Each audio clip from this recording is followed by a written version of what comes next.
Hello children, praise the lord. Welcome to kids story time. పిల్లలు, ఈరోజు kids story time start చేసుకుందామా? Right. ఒక ఊరిలో ఒక లయన్ ఉంది. ఆ లయన్ మరి ఒక చిన్న బేబీకి బర్త్ ఇచ్చింది.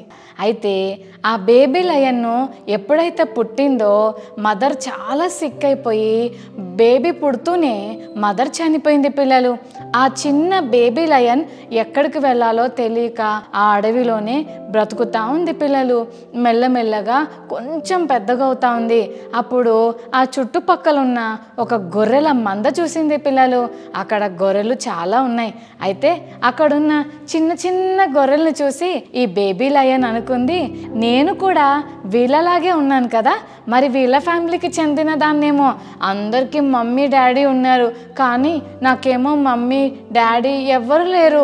మా మమ్మీ ఎక్కడుందో నాకు తెలీదు, మా డాడీ ఎక్కడున్నాడో నాకు తెలీదు, కాబట్టి వీళ్ళనేమో మా మమ్మీ డాడీ అని చెప్పి అక్కడున్న గొర్రెల మందలో జాయిన్ అయిపోయింది. పిల్లలు, పాపం ఆ ఒంటరిగా ఉన్న ఆ బేబీ లయన్ను చూసి ఆ గొర్రె అనుకుంది, నేను దీన్ని చక్కగా పెంచి పెద్దగా చేయాలనుకుంటున్నాను అని. ఆ గొర్రె మరి చక్కగా ఆ చిన్న బేబీ లయన్ను దగ్గర తీసింది.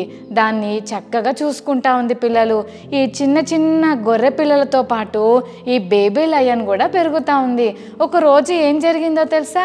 ఆ బేబీ లయన్ గొర్రె పిల్లలన్నిటితో ఆడుకుంటా ఉంటే పక్కనున్న చిన్న చిన్న గొర్రె పిల్లలు అంటున్నాయంట, ఏ నువ్వు చూస్తుంటే మాలాగా లేవు, నువ్వు చాలా డిఫరెంట్గా ఉన్నావు అని అంటే పాపం ఈ బేబీ లయన్కు తానెవరో తెలియదు. అందుకని నేను ఎందుకు డిఫరెంట్గా ఉన్నాను, నేను కూడా మీ అంత హైటే ఉన్నాను కదా, నేను కూడా మీలాంటి యానిమల్నే కదా, మీరు నేను ఒకటే కదా, నేను డిఫరెంట్ని కాదు, నేను కూడా ఒక షీప్ బేబీనే అని చెప్తుందంట. పిల్లలు, అప్పుడు అక్కడున్న బేబీ షీప్స్ అన్నీ అన్నాయంట, అన్నీ అబద్ధం, చూడు మేము ఎలా అరుస్తున్నామో నువ్వు అలా అరవట్లే, నీ గొంతు చాలా హార్ష్గా ఉంది, నువ్వు మాట్లాడుతుంటే చాలా రఫ్గా వస్తుంది నీ వాయిస్, ఖచ్చితంగా నువ్వు మా ఫ్యామిలీకి చెందిన దానివి కాదు అని చుట్టుపక్కనున్న బేబీ షీప్స్ అన్నీ కూడా ఎక్కిరిస్తూ ఉన్నాయట. పాపం ఈ బేబీ లయన్కు చాలా బాధేసింది, నన్ను ఎందుకు ఇలా ఎక్కిరిస్తున్నాయి, నేను ఎందుకు బాలేను, నేను డిఫరెంట్గా ఉన్నానంట, నా వాయిస్ చాలా హార్ష్గా వినిపిస్తుందంట, అయ్యో నేను ఎందుకు ఇలా ఉన్నానని చాలా బాధపడతా ఉంది. పిల్లలు, అలాంటప్పుడు అన్నీ పక్కపక్క నవ్వుతున్నాయట. మా ఫ్యామిలీకి చెందిన వ్యక్తి కాదు, నువ్వు బయట వ్యక్తివి, నువ్వు మాలో జాయిన్ అయిపోయావు, నువ్వు ఖచ్చితంగా డిఫరెంట్ పర్సన్వి, నువ్వు మాలోకి రావద్దు, నీ దోస్తు కచ్చి నువ్వు వెళ్ళిపో ఇక్కడి నుంచి అని వెళ్ళగొడతా ఉన్నాయట. పిల్లలు, ఒకరోజు అలాగే బాధపడుతూ కూర్చొని ఉంటే చుట్టుపక్కనున్న గొర్రె పిల్లలు అంటే బేబీ షీప్స్ అన్నీ కూడా ఆడుకుంటా ఉన్నాయి. పిల్లలు, ఎవ్వరు కూడా ఈ బేబీ లయన్ను వాళ్ళ టీంలో జాయిన్ చేసుకోవట్లేదు.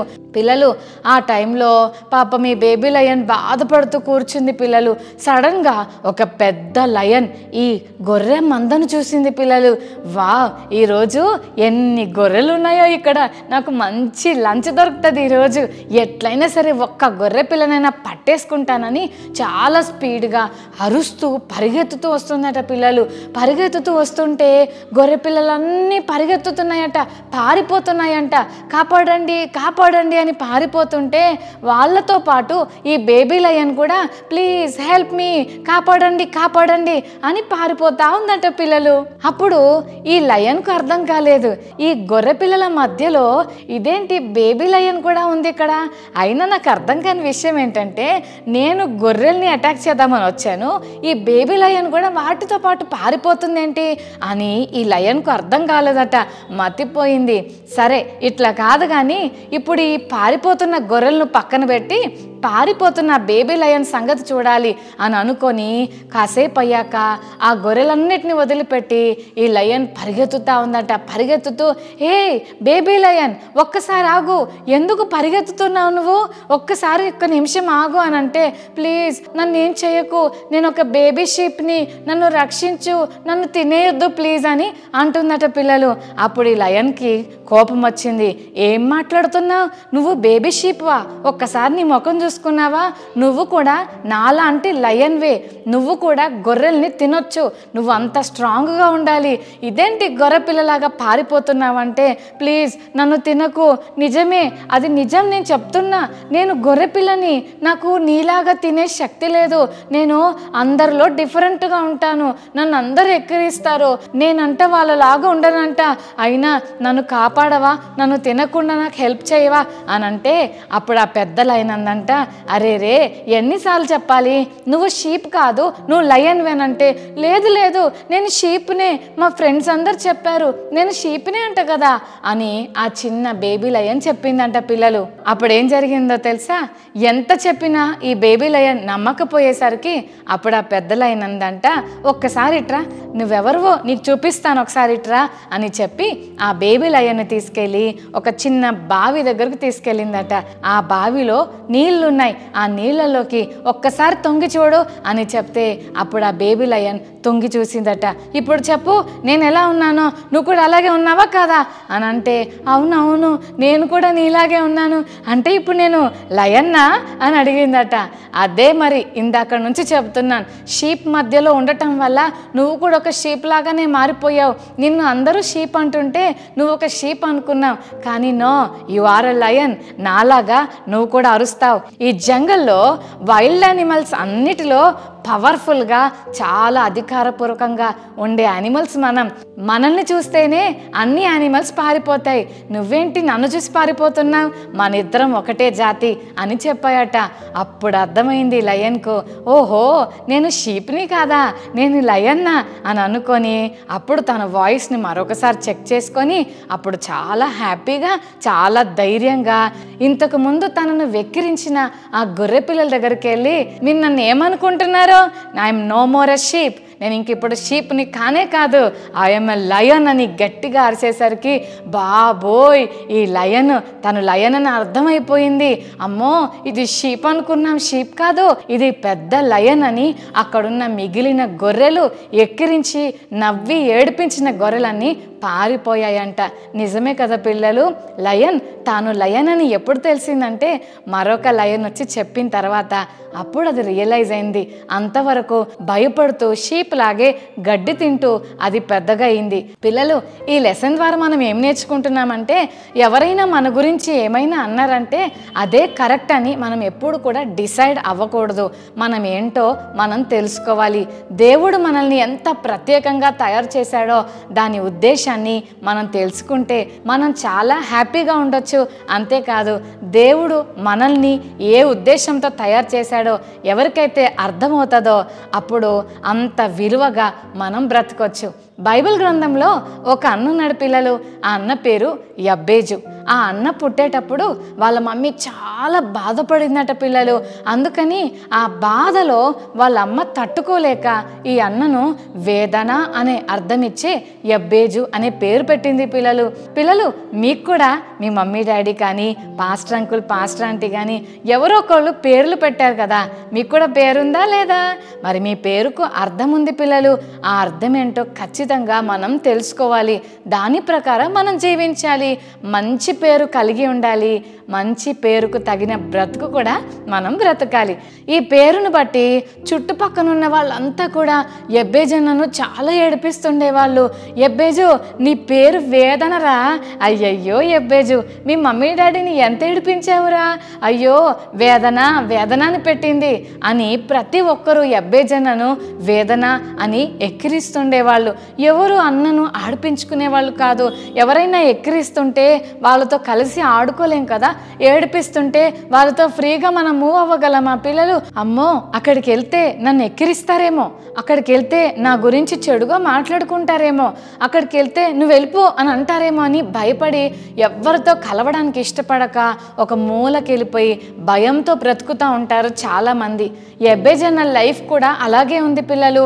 ఏ ఫంక్షన్కి వెళ్ళాలన్నా ఎవరు ఎవరితో మాట్లాడాలన్నా కలిసి ఆడుకోవాలన్నా నన్ను చూసి అందరు ఎక్కిరిస్తారేమో, నన్ను ఏమనుకుంటారో, అయ్యో నా ముఖం బాగాలేదు, అయ్యో నా లైఫ్ బాగాలేదు, నన్ను వేదన వేదన అని నా పేరును బట్టి నన్ను అందరు ఎక్కిరిస్తున్నారని చాలాసార్లు బాధపడ్డాడు పిల్లలు.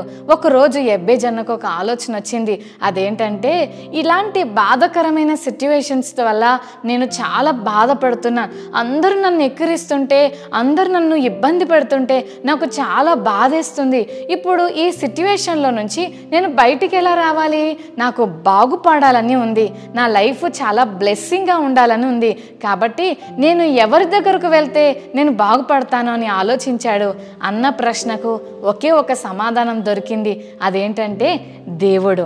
ఆయన పేరే యెహోవా. తండ్రి అయిన దేవుని దగ్గరకు వెళ్ళి నేను మొరపెట్టుకోవాలని అనుకొని, యెహోవా దేవా నన్ను ఒక్కసారి జ్ఞాపకం చేసుకో అయ్యా అని ప్రేయర్ చేయడం స్టార్ట్ చేశాడు. ప్రభువా నిశ్చయముగా నన్ను ఆశీర్వదించు ప్రభువా, నా లైఫ్లో రియల్ బ్లెస్సింగ్ లేకుండా బ్రతుకుతున్నాను, వాళ్ళందరూ నన్ను వేదన వేదన అని ఎక్కిరిస్తున్నారు, కానీ నా జీవితం వేదనతో నింపుకోవాలని నాకు లేదు, నేను సంతోషంగా బ్రతకాలని ఆశపడుతున్నాను, అందరిలాగా నా లైఫ్ కూడా బ్లెస్సింగ్గా ఉండాలని నేను ఆశపడుతున్నాను ప్రభువా, నన్ను దీవించు ప్రభువా, నీ చెయ్యి ఎప్పుడు నాకు తోడుగా ఉంచు ప్రభువా.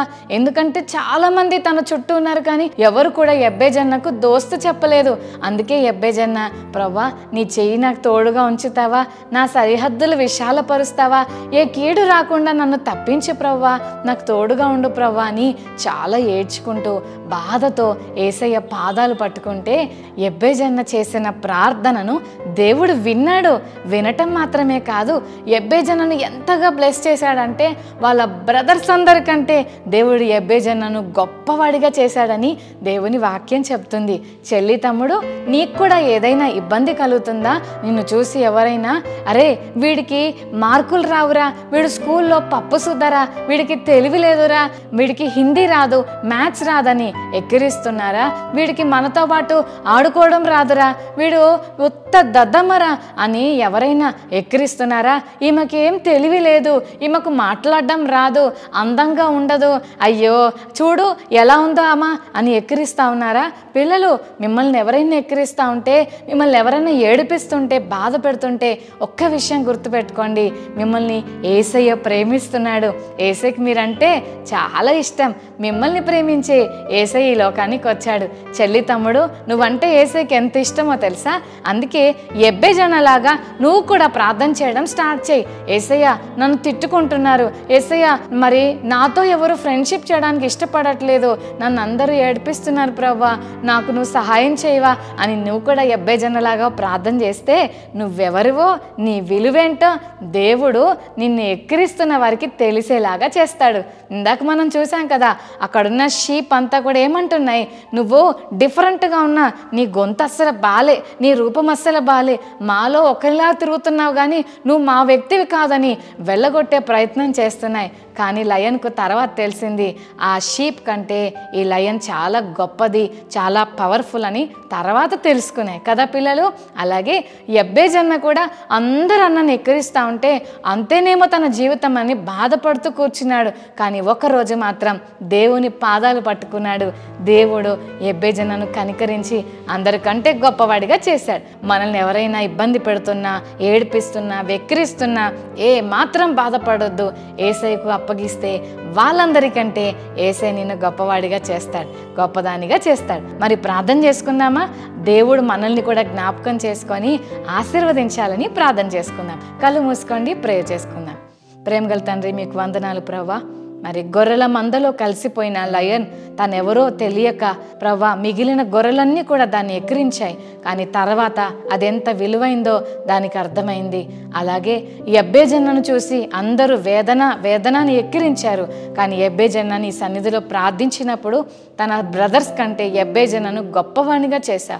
ఈరోజు కిడ్ స్టోరీ టైం చూస్తున్న ప్రతి చెల్లి తమ్ముడు ఎవరైనా వారిని తృణీకరిస్తుంటే, ఎగతాళి చేస్తుంటే ప్రతి బిడ్డను కూడా జ్ఞాపకం చేసుకో చేసుకొని వారిని దర్శించి తెలివి కలిగిన వారిగా, ప్రేమ కలిగిన వారిగా, ఆశీర్వాదముతో ప్రతి బిడ్డను నింపమని వందనాలు స్తుతులు చెల్లిస్తూ, ఎవరు మమ్మల్ని వెక్కిరించినా మమ్మల్ని ప్రేమించే యేసయ్య మాకున్నాడని ఈరోజు కిడ్స్ స్టోరీ టైం ద్వారా మాకు తెలియజేసినందుకు వందనాలు చెల్లిస్తున్నాం. నీ ప్రేమను బట్టి వందనాలు యేసయ్య. మీ దృష్టిలో మేము గొప్పవారమని మాకు తెలియజేసినందుకు వందనాలు చెల్లిస్తూ యేసు నామమున వేడుకొని ప్రార్థిస్తున్నాం తండ్రి. ఆమేన్. ఆమేన్.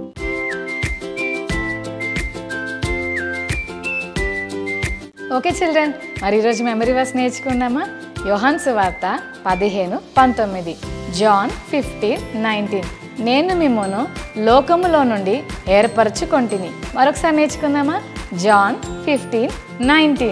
నేను మిమ్మును లోకములో నుండి ఏర్పరచుకొంటిని. యోహాను 15:19. Okay children, God bless you. Bye.